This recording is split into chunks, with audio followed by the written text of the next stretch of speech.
दोस्तों, भारत की लगातार इस रफ्तार से बढ़ती जनसंख्या ने भारत को आज काफी बड़ी मुसीबत में डाल दिया है, जो हर भारतीय के लिए एक चिंता का विषय है। क्योंकि पूरी दुनिया में 195 देश हैं, पर उसकी 30% आबादी सिर्फ 2 देशों के पास है, भारत और चाइना। वैसे चाइना ने तो इसके लिए कई रूल बना दिए हैं, पर भारत ने इस पर अभी तक क्या किया है, पूरा जानने के लिए वीडियो के अंत तक बने रहें। इस वीडियो में हम भारत की बढ़ती जनसंख्या के कुछ कड़वे सच और 10 इंटरेस्टिंग फैक्ट्स के बारे में जानेंगे। नमस्कार दोस्तों, स्वागत है आपका एजुकेट टॉप 10 में। दोस्तों, आपसे रिक्वेस्ट है कि आगे चलने से पहले वीडियो को लाइक जरूर कर दें, और जो व्यूअर हमारे चैनल पे पहली बार आया है वो ऐसी और इन्फॉर्मेटिव वीडियो के लिए चैनल को सब्सक्राइब करके बेल आइकन पर ऑल नोटिफिकेशन को ऑन जरूर कर ले। नंबर 1, दोस्तों, इस देश में कई लोगों का मानना है कि भारत में ज्यादा बच्चों का जन्म होता है, इसलिए जनसंख्या बढ़ रही है। लेकिन दोस्तों, आज भी हमारी फैमिली साइज दुनिया के बराबर ही है वर्ल्ड डेक्स इंडेक्स के अनुसार। क्योंकि दोस्तों, आज से सैकड़ों साल पहले भी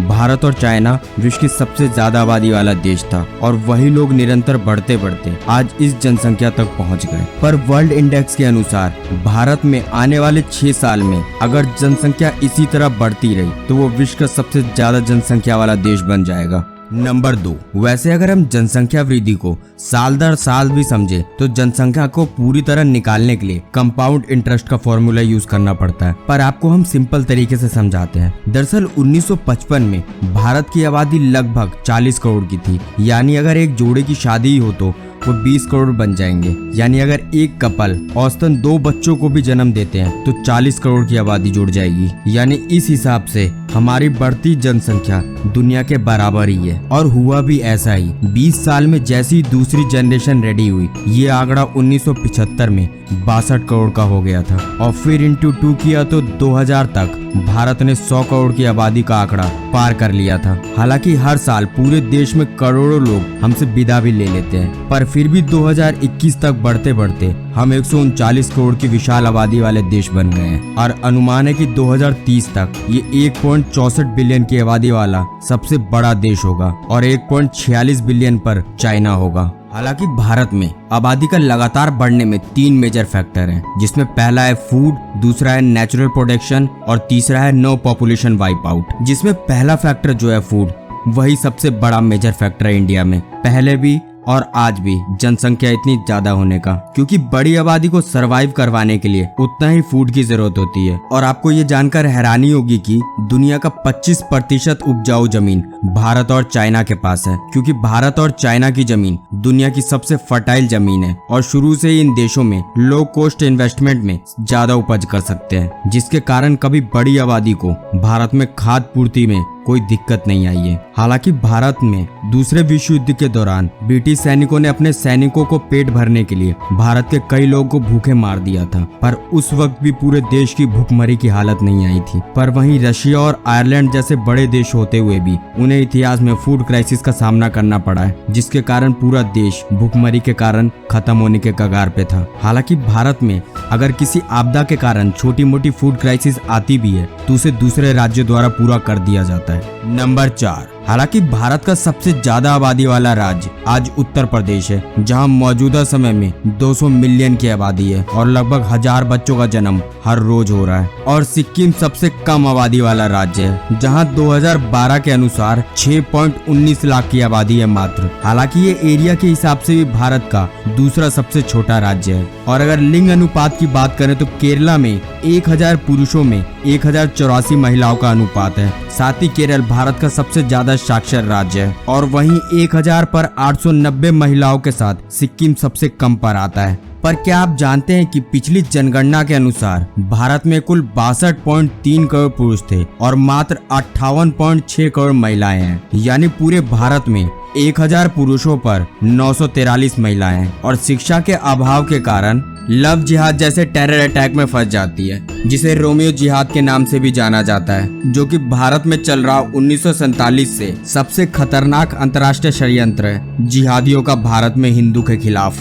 हालांकि ये दुनिया की नजर में तब आया जब केरल कैथोलिक बिशॉप्स काउंसिल के अनुसार 4500 लड़कियों को टारगेट करके उनका जबरन मुस्लिम में धर्म परिवर्तित कराया गया, जबकि हिंदू जन जागृति समिति, जो कि हिंदू संगठन है और अंतर्राष्ट्रीय स्तर पर ऑपरेशन करती है, उनका दावा था कि अकेले कर्नाटक में 30,000 लड़कियों का धर्म परिवर्तित किया गया है और लव जिहाद का टारगेट है कि 2035 तक 60% आबादी भारत में मुस्लिम की हो, जिसके खिलाफ 28 नवंबर 2020 को यूपी कोर्ट ने और दिसंबर 2020 में मध्य प्रदेश में prohibition of unlawful religion conversion act लागू कर दिया गया है, जिसके तहत कोई भी मुस्लिम पुरुष बिना आवेदन के हिंदू महिला से शादी नहीं कर सकता। और इस टेरर अटैक को पूरी तरह खत्म करने के लिए भारत की बेटियों का पढ़ना बहुत जरूरी है। वैसे भारत पर नियंत्रण करने के लिए और लगातार जनसंख्या को बढ़ाने के लिए एक और मुख्य कारण है, जो है बंगाल, चाइना, अफगानिस्तान और पाकिस्तान द्वारा भारत में इलीगल घुसपैठ लगातार हो रही है, जिसमें 2001 तक लगभग बंगाल में 30 लाख मुस्लिम बांग्लादेशी घुसपैठ हुए हैं और म्यांमार में 50,000 से 1 लाख चीन से, और 2009 में लगभग 7,700 पाकिस्तानी भारत में इलीगल घुसपैठ किए हैं। हालांकि इसके लिए 2019 में सरकार द्वारा CAA, NRC जैसे कानून बनाए गए थे, लेकिन देश में जानबूझ के अस्थिरता पैदा कर दी गई, खासकर कि उन्होंने की जिसे अब अपने और लोगों को घुसपैठ कराने में दिक्कत आएगी, क्योंकि CAA कानून के तहत उन्हें कोई दिक्कत नहीं होगी जो 2014 से पहले भारत में प्रवेश कर गए हैं। हालांकि ये कानून US, पाकिस्तान और चाइना जैसे देशों में कई साल पहले ही लागू हो चुका है, पर भारत में हो तो काफी लोगों को दिक्कत है।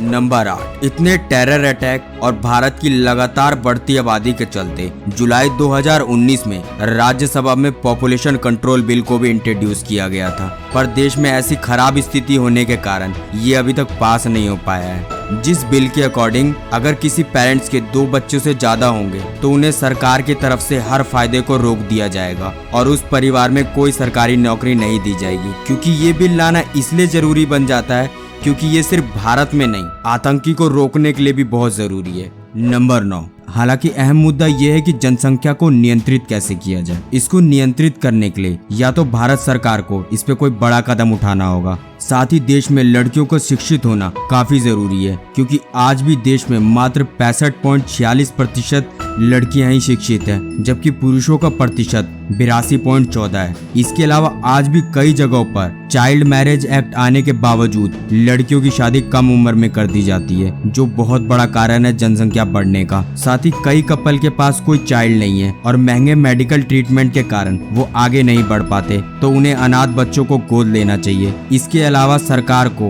गांव को शहर में ज्यादा से ज्यादा तब्दील करना चाहिए, क्योंकि भारत में 60% का बर्थ रेट भारत के गांव से ही है।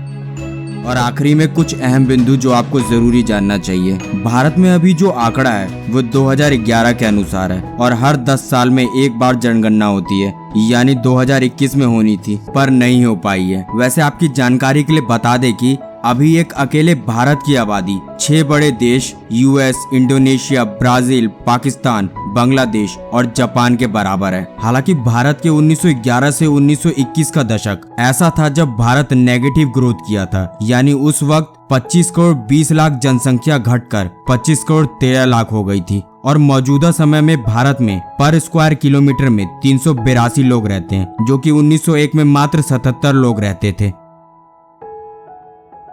तो दोस्तों, इस वीडियो के बारे में आपकी क्या राय है, हमें कमेंट करके जरूर बताइएगा और वीडियो अच्छी लगी हो तो वीडियो को लाइक जरूर कर दीजिएगा। फिर मिलते हैं एक और इन्फॉर्मेटिव वीडियो के साथ, तब तक के लिए जय हिंद, जय भारत।